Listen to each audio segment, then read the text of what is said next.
দেখছেন এবং যারা দেখবেন সবার জন্য এই বার্তাটি গুরুত্বপূর্ণ। দয়া করে নিজ দায়িত্বে দেশের সকল মানুষের কাছে, সব শ্রেণীর মানুষের কাছে আমাদের এই বৈষম্য বিরোধী ছাত্র আন্দোলনের বার্তাটি পৌঁছে দেওয়ার আহ্বান জানাচ্ছি। আপনারা জানেন বর্তমান বাংলাদেশের পরিস্থিতি সম্পর্কে। সার্বিকভাবে বাংলাদেশের পরিস্থিতি কি চলছে আপনারা সবাই অবগত আছেন। সেজন্য আমি বাংলাদেশের পরিস্থিতি নিয়ে এখন তেমন কিছুই বলতে চাচ্ছি না, শুধু এটুকু বলতে চাই আমাদের বাংলাদেশ ভালো নেই। আমাদের দেশে হত্যাযজ্ঞ চলছে, আমাদের দেশে গণহত্যা চলছে। আপনারা দেখেছেন আমাদের ভাইদেরকে কিভাবে নির্বিচারে গুলি করে হত্যা করা হয়েছে, আমাদের ভাইদেরকে কিভাবে খুন করা হয়েছে, আমাদের সাথে কেমন অবিচার অন্যায় চলছে।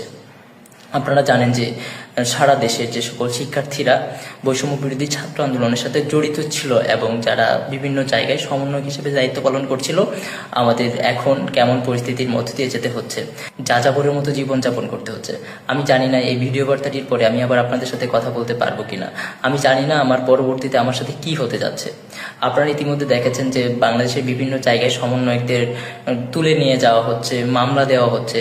তবে হ্যাঁ, এটুকু বলে রাখি, ছাত্র সমাজ যেখানে রক্ত দিতে শিখে গেছে, ছাত্র সমাজ যেখানে মরতে শিখে গেছে, সেইখানে এই হামলা মামলা এগুলা করে আসলে আন্দোলনকে দাবিয়ে রাখা যাবে না। এবং আমরা পরিষ্কারভাবে বলতে চাই, আমার ভাইদের খুনিদের বিচার না হওয়া পর্যন্ত আমরা ঘরে ফিরছি না। বাংলাদেশের ছাত্র জনতার যারা আহত ও শহীদ হয়েছেন তাদের প্রতি বিনম্র শ্রদ্ধা ও শহীদদের পরিবারের প্রতি গভীর সমবেদনা প্রকাশ করছি। কিন্তু সরকারের কংক্রিটের জন্য মায়াকান্না ও শহীদ ও আহতদের জঙ্গি, বিএনপি ও জামাত শিবির টেক দিয়ে হত্যাকাণ্ডকে জায়েজ করার তীব্র সমালোচনা করছি। এই প্রেক্ষাপটে দেশবাসীর কাছে আমাদের বৈষম্য বিরোধী ছাত্র আন্দোলনের কিছু অনুরোধ থাকবে। তবে মনে রাখবেন, আপনার ব্যক্তিগত কোনো কিছু, আপনার ব্যক্তিগত মোবাইল ফোন চেক করার অধিকার কেউ রাখে না। এটা সংবিধান লঙ্ঘন কাজ। তো দেশবাসীর কাছে আমাদের অনুরোধ, প্রত্যেক মহল্লায় মহল্লায় মধ্যরাতে পাকিস্তানি হানাদার বাহিনীর ন্যায় অভিযান পরিচালনা করে ছাত্রদের ও সাধারণ মানুষকে গণগ্রেপ্তারের তীব্র সমালোচনা ও প্রতিবাদ জানাচ্ছি। আপনারা প্রত্যেক মহল্লায় মহল্লায় যেখানে যেখানে গণগ্রেপ্তার হচ্ছে, আপনারা গণগ্রেপ্তারকে গণপ্রতিরোধে রূপ দেন। যারা বাসায় বাসায় হুমকি প্রদানের ঘটনায় জাতির সাথে এক নগ্ন খেলায় নেমেছে, এর ফলাফল ভালো হবে না বলে হুঁশিয়ারি জানাচ্ছি। সরকারের বাহুবল হিসেবে যেসব মহল কাজ করছে, দেশপ্রেমিক জনতাকে আহ্বান জানাচ্ছি, তাদের চিহ্নিত করুন এবং প্রতিহত করুন।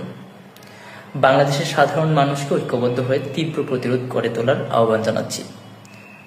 রেমিটেন্স যোদ্ধাদের প্রতি বিপ্লবী সালাম ও দেশ থেকে ভালোবাসা জানাচ্ছি।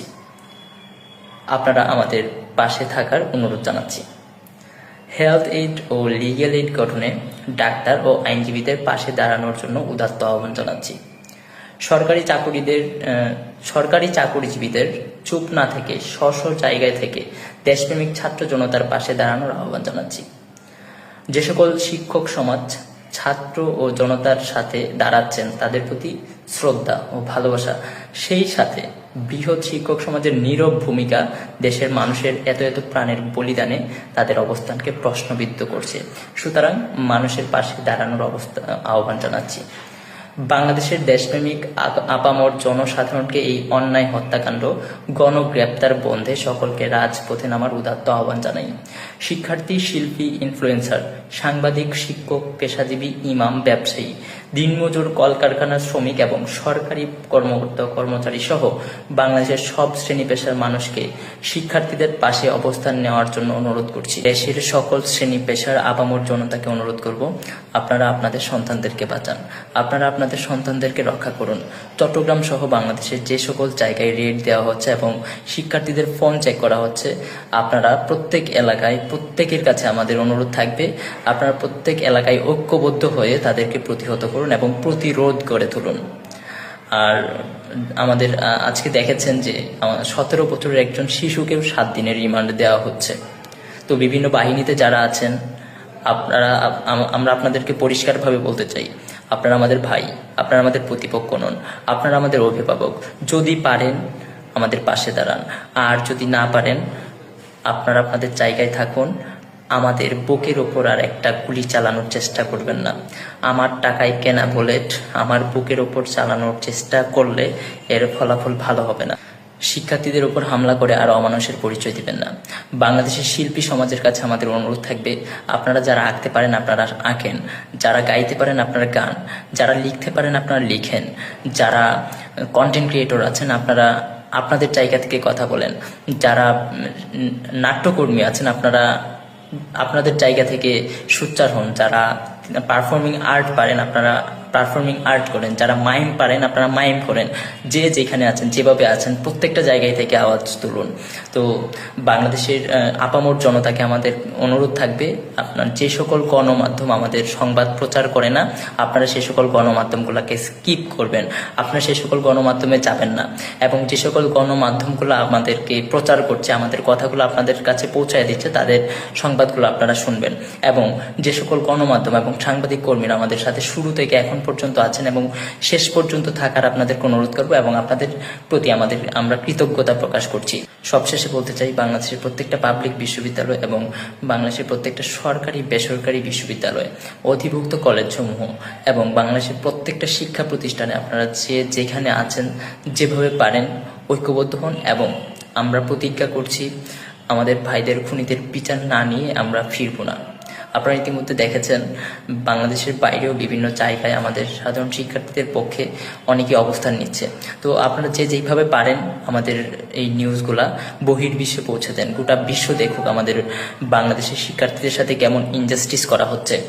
তো আমাদের হারানোর আর কিছু নাই, আমাদের আর ভয়ের কিছু নাই, আমাদের যা হারানোর আমরা হারিয়ে ফেলেছি, আমাদের এখন আর সামনে কোনো ভয় নাই, ভয়কে আমরা আরো অনেক আগে পেছনে ফেলে এসেছি। তো আমাদের যে সকল ভাইদেরকে গ্রেপ্তার করা হয়েছে, যে সকল ভাইদেরকে গুম করা হয়েছে, আমরা বাংলাদেশের সাধারণ শিক্ষার্থীরা সবাই মিলে আমরা যাব, হয় আমাদেরকে ভাইদেরকে ছাড়তে হবে, নয়তো আমাদের এই লাখ লাখ সাধারণ শিক্ষার্থী সবাইকে জেলে ভরতে হবে। খুব শীঘ্রই আমরা আমাদের কর্মসূচি ঘোষণা করব, এবং আমাদের যে আলটিমেটামটা আছে সেই আলটিমেটামটা শেষ হওয়া অবধি যদি আমাদের সমস্যাগুলোর সমাধান না হয় আমরা আমাদের কঠিন কর্মসূচি ঘোষণা করব। তো আমরা সবাই যাব একসাথে আমাদের ভাইদেরকে ছাড়িয়ে আনতে। আমরা যদি ঘোষণা দেবার নাও পারি, আপনারা আপনাদের নিজ দায়িত্বে প্রত্যেকটা প্রতিষ্ঠানে কর্মসূচি বাস্তবায়ন করবেন।